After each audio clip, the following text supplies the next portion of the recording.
Jean-Christophe Maréchal nous rejoint pour introduire cette session 3. Vous avez le choix entre le pupitre, le micro, en tout cas vous avez une télécommande à votre, voilà, et un timer qui va se remettre voilà, à zéro pour calibrer votre intervention à 30 minutes, dont un temps d'échange avec la salle, c'est vous qui voyez.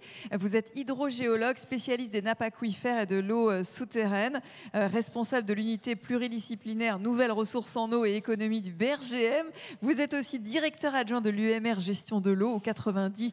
Chercheurs et ingénieurs permanents travaillent dans une approche transdisciplinaire. C'est ça qui est intéressant sur ces questions de gestion intégrée et adaptative de l'eau. On verra d'ailleurs si vraiment tout le monde est bien représenté pour avoir cette vision la plus large possible et pour décider. Quel est l'impact du changement climatique sur les ressources en eau souterraine et notamment dans les contextes de sécheresse? C'est ce que vous allez nous expliquer. Merci d'avance. C'est ça. Bonjour à tous et merci beaucoup. Donc effectivement, on va voyager un petit peu sous terre. Là, on va se balader sous nos pieds pour un petit peu regarder ce qui se passe dans nos nappes, dans ces nappes aquifères dont on parle de plus en plus dans les médias. Je suis moi-même hydrogéologue, donc mon métier, c'est d'étudier ces réservoirs un peu particuliers. Alors, on a parlé tout à l'heure de température, de précipitation, et en fait, ces nappes, elles sont évidemment partie intégrante du cycle de l'eau.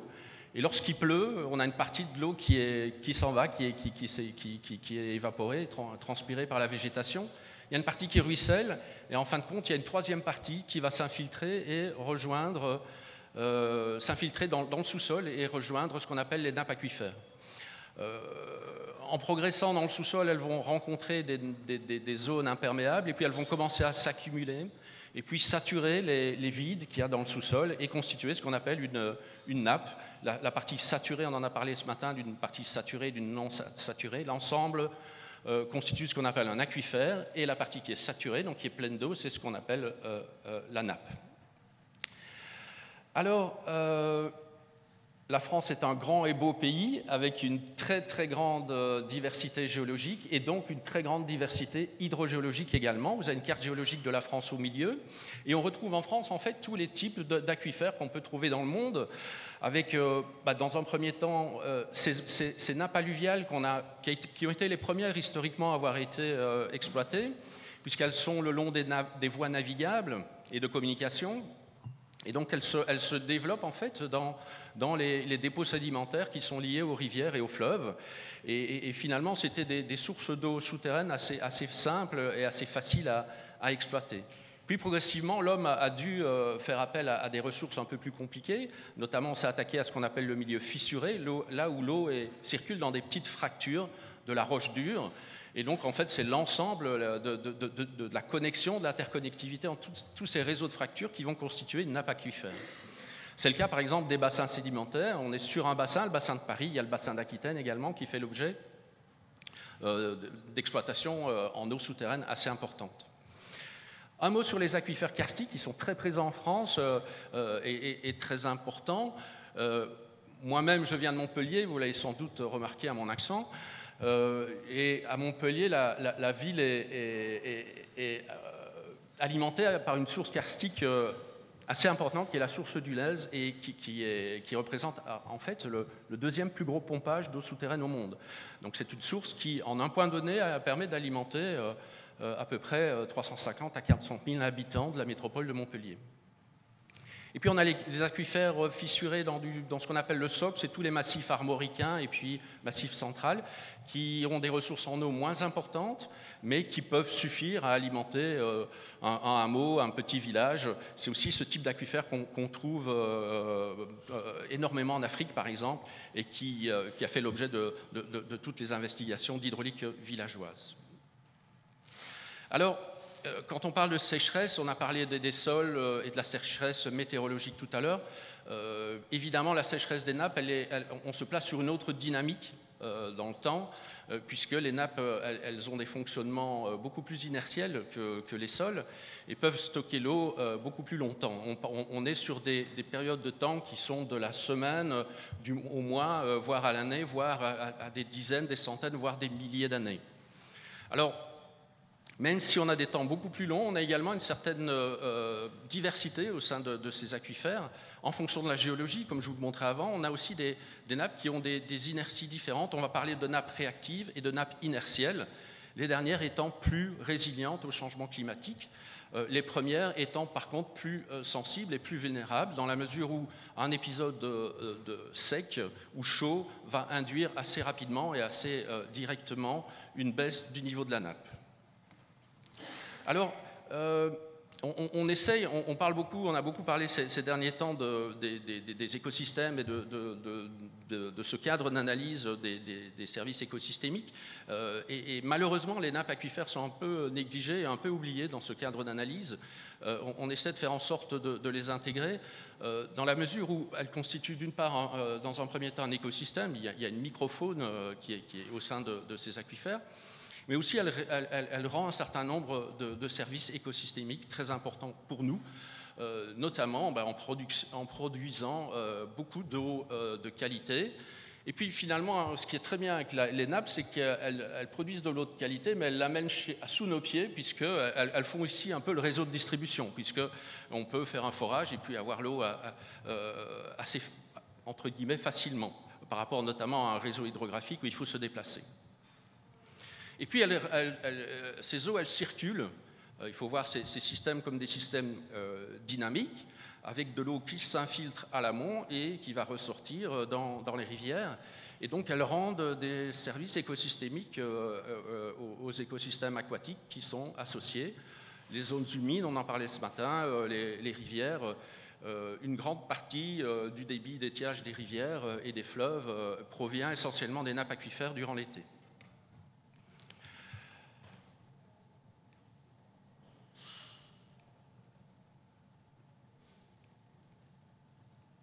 Alors, en termes de consommation, là, je vous ai donné quelques chiffres d'usage en France de l'eau. Vous voyez que les eaux souterraines représentent presque 6 milliards de mètres cubes de prélèvements par an et qu'elles dépassent maintenant les eaux de surface. Les eaux souterraines représentent, par exemple, 2/3 de l'eau potable que nous consommons sur le territoire français. Donc vous pouvez imaginer en termes d'impact socio-économique les problèmes qui peuvent surgir d'une problématique de sécheresse des nappes.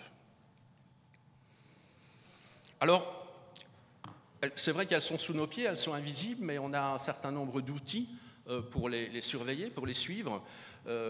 En l'occurrence, on va les surveiller grâce aux sources, c'est l'endroit où elles ressortent naturellement, et puis grâce au forage qu'on peut trouver sur le territoire. Et donc, c'est une des missions de notre établissement, le BERGEM, de surveiller les nappes pour produire régulièrement un bulletin de situation hydrologique que vous connaissez maintenant tous et dont on parle pas mal dans les médias. Donc vous avez ici deux extraits de ce bulletin. J'ai repris le dernier bulletin qui est à gauche, qui est celui où on voit le bleu qui domine.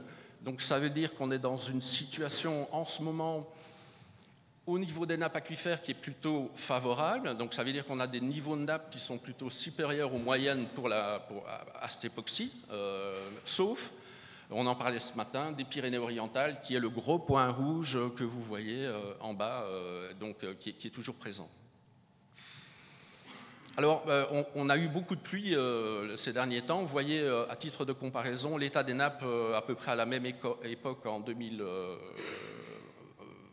l'année dernière, en 2023. Vous voyez que les couleurs sont beaucoup moins favorables, avec beaucoup de zones jaunes et rouges, oranges, avec des niveaux de nappes qui étaient inférieurs au normal pour la saison. Alors, je reviens maintenant à cette notion d'impact. Comme je vous l'ai dit, ces nappes contribuent aux eaux superficielles. Donc, une baisse du niveau des nappes souterraines va créer une baisse des débits d'étiage assez mécaniquement des cours d'eau en période d'été, et donc une augmentation de la durée des assecs. Thibaut Datry parlait ce matin des rivières intermittentes, clairement, et du lien potentiellement avec la baisse des nappes. Donc plus la nappe baisse, plus la rivière associée aura des assecs longs et sera potentiellement intermittente. Il y a également évidemment l'assèchement des sources et des zones humides, et puis des impacts sur les faunes et la flore associées. Alors, il y a un impact également pour nous en tant qu'usagers de l'eau souterraine, puisqu'on observe des baisses des rendements des forages, donc on peut prélever moins, évidemment, et puis potentiellement une dégradation de la qualité. Alors, un autre exemple, un autre impact, c'est la problématique de l'intrusion saline en zone côtière, où là, on a une interface entre l'eau salée de la mer et l'eau douce de l'aquifère. Et du fait du contraste de densité entre l'eau de mer et l'eau douce, on a une progression donc, de l'eau salée à l'intérieur des terres. Et donc, on a une interface qui se crée entre l'eau douce et l'eau salée. Ça veut dire qu'on peut quand même exploiter l'eau douce qui est située donc, à proximité de la mer, mais il faut faire très attention. Et puis, la problématique, c'est que ce biseau peut progresser du fait de la baisse de la recharge de la nappe, du fait du changement climatique, et de la hausse du niveau de la mer. Ces deux phénomènes vont créer une propagation et une intrusion plus importante de ce biseau salé à l'intérieur des terres. Un mot sur la notion de sécheresse. Alors, c'est compliqué je dirais que j'ai l'impression que c'est plus compliqué de parler de sécheresse des nappes que peut-être du sol et de sécheresse météorologique, dans la mesure où je pense que le niveau des nappes, il varie au cours du temps en fonction de l'infiltration et de la recharge naturelle, qui elle-même est fonction du climat. Mais également, c'est fonction également de tout ce qui sort naturellement des nappes, au travers des sources et vers les rivières, et ce que nous, on prélève également. Donc en fait, prévoir l'état d'une nappe dans quelques années, voire en 2100, on est obligé de faire des hypothèses également sur le niveau des prélèvements qu'on va avoir au sein de ces nappes. Donc on conduit quand même cet exercice de prévision de la sécheresse en intégrant les prévisions saisonnières de Météo France et puis en tenant compte là, de ce que je vous parlais précédemment, de l'inertie ou du caractère réactif des nappes. Et vous voyez ici les prévisions de cette année, donc pour cet été, sur les potentielles sécheresses des nappes au niveau de la France.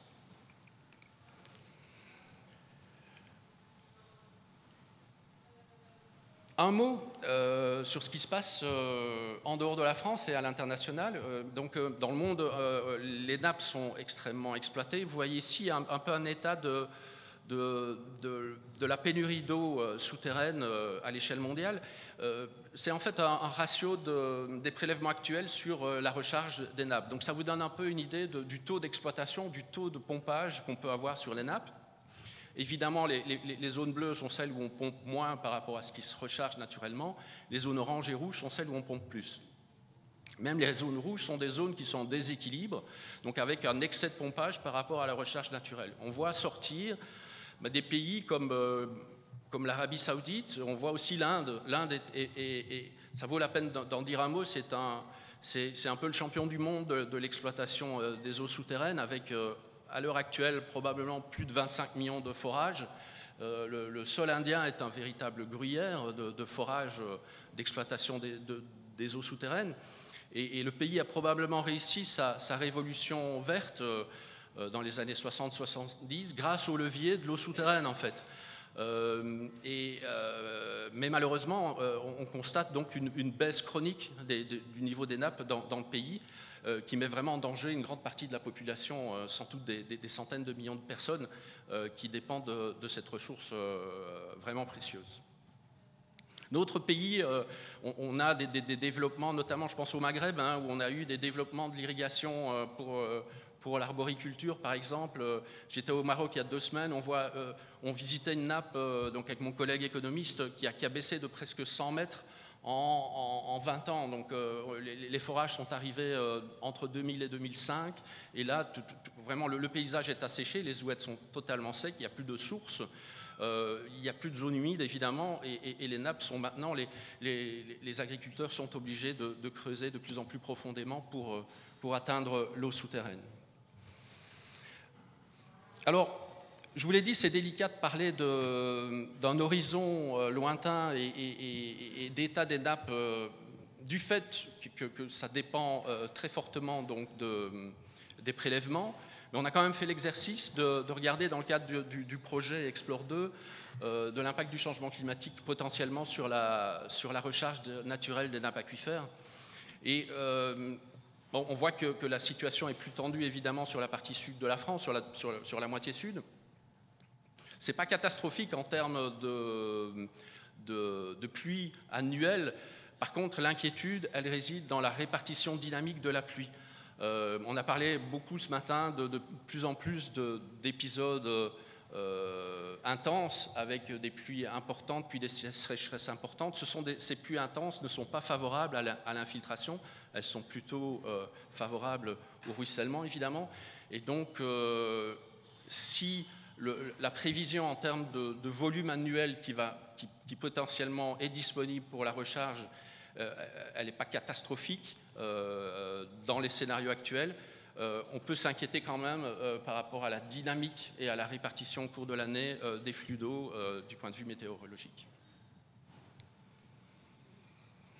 Voilà, donc je vais juste conclure très rapidement. Je vous l'ai dit, moi, ce qui me semble aussi quand même important, je dirais pour l'objet eau souterraine et ce réservoir de nappes aquifères, c'est également l'évolution de nos prélèvements, de nos taux de pompage en réaction au changement climatique. Le changement climatique va impacter probablement les nappes, c'est clair, mais notre comportement en réaction à ce changement climatique pour irriguer, pour nos divers usages, va être également, lui, être très très important pour le devenir de nos nappes.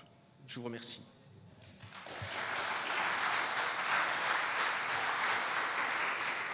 Merci beaucoup. La carte internationale était assez frappante. L'Inde est passée de orange à rouge en raison des prélèvements ou aussi en raison d'un impact climatique. Enfin, du coup, c'est assez... Non, c'est essentiellement les prélèvements. C'est essentiellement les prélèvements. Oui, et nous, on est en orange. Les prélèvements sont vraiment énormes. Oui. Merci pour cette précision. Alors, peut-être avez-vous des questions ou des précisions sur ce qui vient de vous être présenté ? Oui, bah écoutez, monsieur, qui n'ai pas donné la parole tout à l'heure. Sur certaines cartes, on voit des zones grises. Est-ce que c'est parce qu'il n'y a vraiment pas de nappe ou qu'on manque encore de données? Est-ce que, du coup, il y a beaucoup de territoires qui ne sont pas équipés de suivi? Ah, c'est là où il y avait des massifs, non? C'est les Alpes et les Pyrénées, il me semble. Alors oui, c'est vrai qu'il y a souvent des massifs montagneux sont en gris. En fait, c'est parce que soit il y a beaucoup de petites nappes, et donc qui ont des comportements très hétérogènes et que c'est difficile de le représenter sur une carte nationale. Donc si on produit également des cartes régionales sur lesquelles on peut avoir accès à une information un peu plus précise. Mais sinon, ça ne serait pas lisible, tout ça. C'est une question de lisibilité avant tout. Oui. Monsieur, et puis on va avoir le temps de prendre 4 questions. Merci de me donner la parole. Est-ce que vous pourriez commenter le rôle éventuel de pratiques agricoles différentes, quoi, avec labour ou pas labour, ou avec couvert intermédiaire, sur le rôle des nappes? Nous avons un agriculteur dans la table ronde. Alors, nous avons un agriculteur qui nous fait le plaisir d'être avec nous dans la table ronde suivante. Non, mais non, je vous le précise, comme ça peut-être qu'on pourra lui poser la question. Mais si j'étais capable de vous répondre, je le ferais, mais j'avoue que mais c'est sûr qu'il y a que certaines pratiques sont plutôt favorables à l'infiltration. Il y avait une conférence à l'Académie des sciences au cours de laquelle ça a été répondu plutôt assez nettement qu'il y a des pratiques qui sont moins favorables que d'autres. Eh ben donc vous avez la réponse alors. Pas dit. Vous auriez pu la partager. Bon, autre question. Allez-y, oui, madame. Bonjour, Valérie Dossatovin, je travaille au service statistique du ministère de l'écologie. Alors, dès que vous avez parlé de sécheresse des nappes, vous avez dit quand il y a une baisse des eaux souterraines, ça entraîne une baisse des eaux de surface. Dans les eaux de surface, et en particulier en été, un assèchement des sources, etc. Vous avez cité toute une série d'impacts. Et donc, si je vous comprends bien, ce n'est pas du tout favorable aux bassines remplies avec des eaux souterraines en hiver. Donc là, oui, C'est clair que plus on prélève de l'eau dans le milieu naturel, moins c'est favorable, c'est évident. Donc, quand on prélève de l'eau, quel que soit l'usage, pour mettre dans une bassine, pour irriguer, etc., on va baisser le niveau de la nappe. Alors, ça dépend à quel moment on le prélève également. Si on prélève en période de hautes eaux, c'est moins défavorable que si on le prélève en période de basses eaux. Je pense que c'est peut-être quelque chose... votre question me fait penser à une autre notion, c'est la notion de temporalité dynamique des nappes aquifères, où elles constituent vraiment des réservoirs. Alors, il y a un bon côté là-dedans, qui est celui ça nous donne une certaine capacité de gestion qui est plus importante que sur d'autres compartiments du sol. Et là, en l'occurrence, par exemple, il est évidemment conseillé d'opter pour des prélèvements en période de hautes eaux, à des périodes où l'eau s'écoulerait de toute façon pour aller vers d'autres endroits. Mais alors, après, il se pose toujours la question du cycle de l'eau, et qu'une eau que je prélève à un endroit et qui allait ailleurs quelque part, elle avait de toute façon un désavantage à aller quelque part aussi potentiellement. Donc tout ça, il faut le repasser. Donc c'est cette approche globale, encore une fois, d'impact sur la biodiversité. Amont, aval, etc. Bien sûr. À prendre en compte. Merci beaucoup. Oui, alors monsieur, vous levez la main avec la veste verte, parce que ça fait un moment qu'il lève la main, puis vous passerez à votre voisin après. Oui, merci pour votre exposé. Vous avez évoqué les problèmes de qualité de l'eau. Alors, est-ce que vous pouvez en dire un mot? C'est-à-dire, est-ce que la sécheresse, ça va risquer d'avoir un impact sur la qualité? Et qu'est-ce qu'il en est du suivi de la qualité des eaux souterraines par rapport aux intrants, qu'ils soient agricoles ou autres? Est-ce que vous pouvez nous dire quelque chose là-dessus? Oui, on pourra approfondir aussi avec le représentant d'Eau de Paris juste après, mais peut-être un premier... Oui, volontiers. Alors, évidemment, on a des suivis qualité, on essaie de concaténer l'ensemble des informations sur des bases de données qui rassemblent l'ensemble des informations et qui sont disponibles et consultables par tout le monde, sur les sites web, notamment de France, etc., ADES, etc. Donc, ce sont des bases de données qui reprennent l'ensemble de ces données. Et puis l'autre question, elle était relative à l'impact sur la qualité. Donc l'impact sur la qualité, c'est qu'on peut avoir une tendance peut-être à l'augmentation de la minéralisation de l'eau. Et puis on a aussi une altération potentiellement de la température des eaux qui, elles, peuvent également, je dirais en effet rebond, avoir également des impacts. Mais là, je parle uniquement de l'impact du changement climatique. Je ne parle pas de l'impact des usages du sol, de l'ensemble des activités humaines qu'on peut avoir sur un bassin versant. Je parle uniquement de l'impact du changement climatique. Oui, alors juste à côté, voilà, allez-y. Oui, c'est juste une question. Bon, le problème des eaux souterraines, c'est qu'on ne les voit pas. Quand il y a des assais, comme ça a été montré tout à l'heure, bon, on voit bien qu'il peut y avoir potentiellement un problème. Vous avez dit 2500 points, finalement, piézomètre pour avoir... Est-ce que vous jugez que c'est suffisant en regard de la complexité et du nombre d'aquifères concernés? Alors, c'est jamais assez, c'est sûr. Moi, si j'avais le choix, j'en ferais plus. Mais enfin, quand même, on a une chance quand même incroyable en France d'avoir un réseau qui est d'une densité extrêmement élevée. Donc, je pense que ça nous donne quand même une bonne vision des choses. Vous avez raison, on a plein de nappes de différentes tailles. On a des très petites, très hétérogènes. Donc, même au sein d'une même nappe, on a des comportements de piézomètres qui peuvent être très différents. Donc, on peut toujours améliorer, mais je pense qu'on peut déjà se satisfaire du réseau qu'on a actuellement.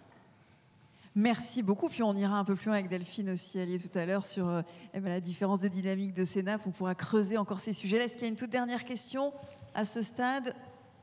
Eh bien, écoutez, merci beaucoup pour cette introduction de la session 3 sur les nappes phréatiques. Bravo à vous.